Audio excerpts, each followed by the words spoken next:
একটি নতুন সরকারকে আমরা আজকে যারা ক্ষমতায় বসিয়েছেন তারা আজকে জুলাই অভ্যুত্থানের শহীদদের রক্তে গাদ্দারি শুরু করে দিয়েছে। তারা আজকে আবু সাঈদ মুগ্ধকে ভুলে যাচ্ছে। আমরা এখান থেকে বলতে চাই, যদি আপনার রক্তের সাথে গাদ্দারি করেন, বাঙালি জাতি এখনো সজাগ রয়েছে। আপনাদের মসনদে প্রচার 1 মাসের মধ্যে আজকে সারা দেশে মানুষ রাজপথে নামতে বাধ্য হচ্ছে।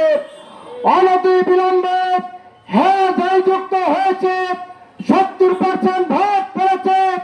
এই ভোটকে আপনারা মানে নিন।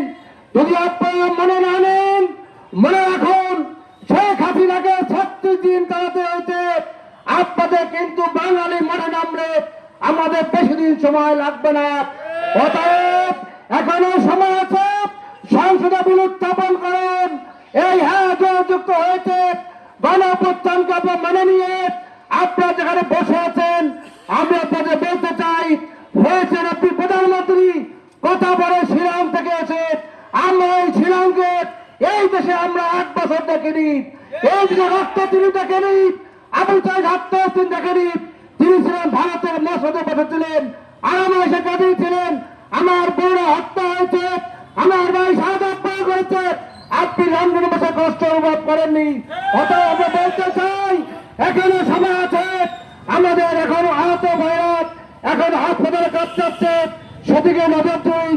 এই 11 যে দাবি রয়েছে সেগুলো মেনে নিয়ে সংসদে পাশ করে জনতার রায়কে আপনারা মেনে নিন। আপনাদের 5 বছর আমরা সাথে থাকবেন। যদি বিরোধী করেন, আমরা সংসদে থেকে রাজপথে আমরা বিরোধী চালিয়ে যাবো। তাই আপনারা আসুন, সম্মানিত প্রচুরবাসী, এখন সময় হয়েছে আপনাদের ঐক্যবদ্ধ হওয়ার।